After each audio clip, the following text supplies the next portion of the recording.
जय श्री कृष्णा। मैं संध्या शर्मा श्री चैतन्य महाप्रभु की कथा में आप सभी हरि भक्तों को आमंत्रित करती हूँ। एक दिन श्रीवास पंडित के घर में प्रभु ने भावावेश में आकर वंशी वंशी कहकर अपनी पुरानी बांस की बांसुरी मांगी। श्रीवास पंडित ने कहा, प्रभु यहाँ बांसुरी कहाँ, आपकी बांसुरी तो गोपिकाएं हर ले गई। प्रभु प्रेम में विह्वल हो गए।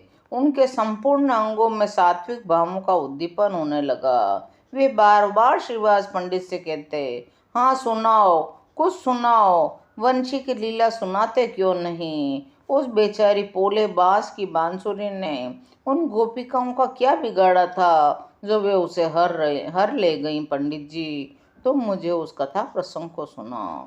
तब प्रभु के आग्रह पर श्रीवास पंडित कहने लगे, आश्विन का महीना था, शरद ऋतु थी, प्रकृति शांत थी, वृंदावन की निकुंजों में स्तब्धता छाई रही थी। उसी समय मोहन की मनोहर मुरली की सुरीली तान गोपिकाओं के कान में पड़ी। इतना सुनना था कि महाप्रभु पछाड़ खाकर भूमि पर गिर पड़े। हाँ पंडित, फिर सुनो, फिर सुनाओ, फिर क्या हुआ, आगे कहते क्यों नहीं। श्रीवास ने फिर कहा, उस मुरली की ध्वनि जिसके भी कानों में पड़ी वह बेसुध हो गई। उन्हें तन बदन की तनिक भी सुधि नहीं रही। उस अनंग वर्धन करने वाले मुरली के मनोहर गान को सुनकर जिनके मन को श्री कृष्ण ने अपनी ओर खींच लिया है, ऐसी उन गोकुल की गोपियों ने सापत्नीय भाव से अपने अनेक उद्योगों को एक दूसरे पर प्रकट नहीं किया। जिधर से मुरली की धुन आ रही थी उसी को लक्ष्य करके वे वैसे ही उठकर चल दी। जो गौ दू रही थी वह दूनी को वहीं पटक कर चल दी। जो दूध उठा रही थीं वे उसे उफनता ही छोड़कर चल दी। माताएं पुत्रों को उतार कर पत्नी पतियों की गोद में से निकलकर बहनें भाइयों को खिलाते छोड़कर उसी ओर दौड़ने लगती जिस तरफ श्री कृष्ण की मधुर बंसी की आवाज़ आ रही थी। श्रीवास पंडित का जोर से आलिंगन करते हुए प्रभु को कुछ बाह्य ज्ञान हुआ। पंडित जी, आज आपने हमें देव दुर्लभ रस का आस्वादन कराया है। आज आपके श्रीमुख से श्री कृष्ण की बंसी लीला को सुनकर मैं कृतकृत्य हो गया। दूसरे दिन प्रभु ने सभी भक्तों के सहित परामर्श किया और कहा, सभी भक्त मिलकर श्री कृष्ण लीला का अभिनय करें। पंडित चंद्रशेखर आचार्य रत्न, जो कि प्रभु के स्वयं के मौसा थे, उनके घर को उन्होंने स्थान के लिए चुना। वह घर बड़ा था, वहाँ पर भक्तों की स्त्रियां भी बिना किसी संकोच के आ जा सकती थी। भक्तों ने पूछा, श्री कृष्ण की कौन सी लीला होगी। प्रभु ने कहा, इसका अभी से कोई निश्चय नहीं है, जरूर लीला होगी। पात्रों के लिए सभी आपस में चुन लो। उस समय जिसे जिसका भाव आ जाए वह उसी भाव में अपने विचारों को प्रकट करे। प्रभु ने उसी समय पात्रों का निर्णय कर लिया तो भक्त ने कहा, सूत्रधार तो कोई एक ऐसा मोटा ताजा होना चाहिए जो जरूरत पड़ने पर मार भी सह सके। तो इस काम को हरिदास जी के सुपुर्द किया जाए, ये मार खाने में भी खूब प्रवीण हैं। फिर प्रभु कहने लगे, नारद जी के लिए तो किसी दूसरे की जरूरत ही नहीं है। साक्षात नारद के अवतार श्रीवास पंडित तो यहाँ उपस्थित हैं। अद्वैताचार्य जी ने कहा, ये नारद भगवान इससे अधिक और कलह क्या करावेंगे। आज नवद्वीप में जो इतना कोलाहल हो रहा है, इन सब के आदि कारण तो ये नारद जी के अवतार श्रीवास पंडित ही है। गदाधर जी बोले, नारद जी के पेट में कुछ दर्द तो हो नहीं गया है जो हिंगाष्टक चूर्ण के लिए वैद्य को चेला बनावे। उन्हें तो एक ब्रह्मचारी शिष्य चाहिए और तुम ठहरे गृहस्थी। तुम्हें लेकर नारद जी क्या करेंगे। प्रभु ने मुस्कुराते हुए कहा, भुवन मोहिनी लक्ष्मी देवी का अभिनय हम करेंगे, किंतु हमारी सखी ललिता कौन बनेगी। इस पर पुंडरीक विद्यानिधि बोले, प्रभु की ललिता तो सदा प्रभु के साथ छाया की तरह रहती है। ये गदाधर जी ही तो ललिता सखी हैं। ठीक है, ठीक है। प्रभु ने कहा, एक बड़ी बूढ़ी बढ़ई की भी हमें ज़रूरत थी, तो उसके लिए श्रीपाद नित्यानंद जी हैं।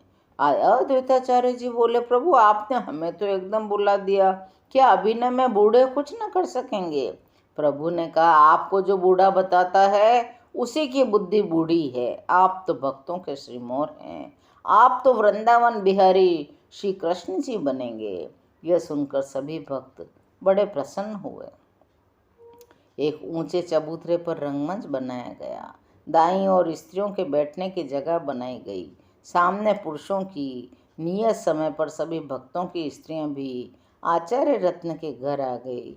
मालिनी देवी और विष्णु प्रिया जी सहित सची माता भी नाट्याभिनय को देखने के लिए आ गए। सभी भक्त इकट्ठे हो गए।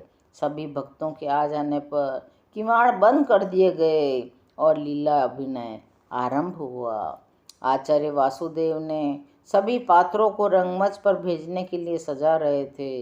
इधर पर्दा गिरा। सबसे पहले मंगलाचरण हुआ। अभिनय में गायन करने के लिए 5 आदमी नियुक्त किए गए थे। पुंडरीक, विद्यानिधि, चंद्रशेखर, आचार्य रत्न, श्रीवास पंडित के रमाई आदि तीनों भाई। विद्यानिधि का कंठ बड़ा ही मधुर था। उस समय दर्शकों में से कोई भी हरिदास जी को नहीं पहचान सकते थे, क्योंकि उनकी छोटी छोटी डाढ़ों के ऊपर सुंदर पाग बंधी हुई थी। वे एक बड़ा सा अंगरखा पहने हुए थे। कंधे पर एक बहुत लंबी छड़ी रखे हुए थे। 2 सुंदर पुष्पों से आते ही रंगभूमि को उन्होंने प्रणाम किया और कहा, हे रंगभूमि, तो आज साक्षात वृंदावन ही बन जाओ। इसके बाद वे हाथ मटकाते हुए कहने लगे, बड़ी आपत्ति है, यह नाटक करने का काम भी कितना खराब है। सभी के मन को प्रसन्न होना पड़ता है। आज ब्रह्मा बाबा की सभा में उन्हें प्रणाम करने गया था। रास्ते में नारद बाबा मिल गए। मुझसे कहने लगे, भाई तुम खूब मिले। हमारी तो बहुत इच्छा थी कि वृंदावन की श्री कृष्ण लीला को देखें, तो कल तुम हमें श्री कृष्ण लीला दिखाओ। नारद बाबा भी बड़े अजीब हैं।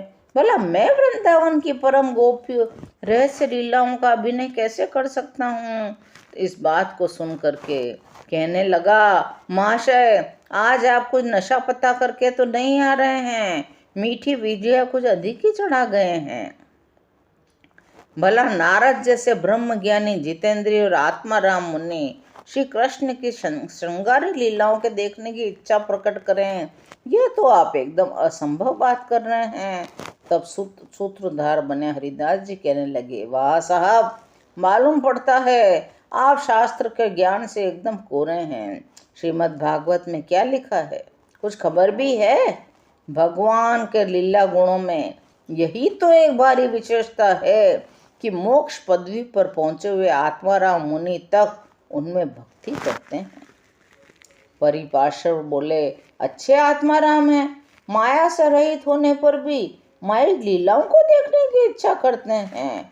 तब सूत्रधार बने हरिदास जी बोले, तुम तो निरे गूंगा वसंत हो। भला भगवान की लीलाएं माइक कैसे हो सकती हैं? वे तो अप्राकृतिक हैं।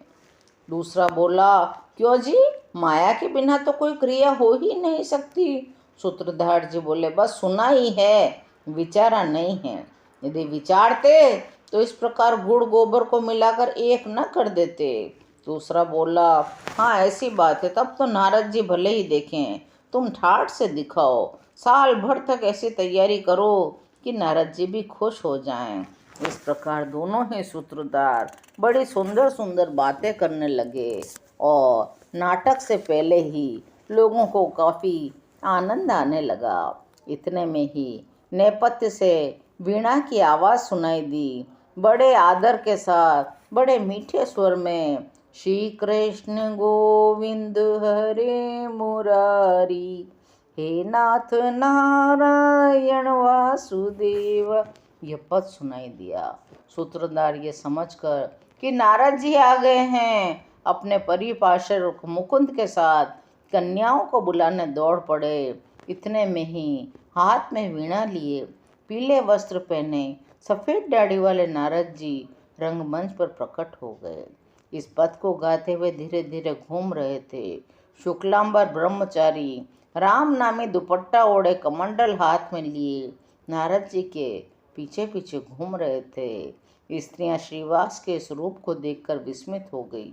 शची माता ने हंसकर मालिनी देवी से पूछा, क्यों जी, यही तुम्हारे पति है ना?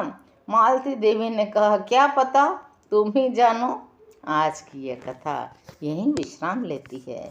शेष कथाओं को सुनने के लिए चैनल को सब्सक्राइब करिए और मेरे साथ प्रेम से बोलिए, हरि बोल, हरि बोल, हरि हरि बोल।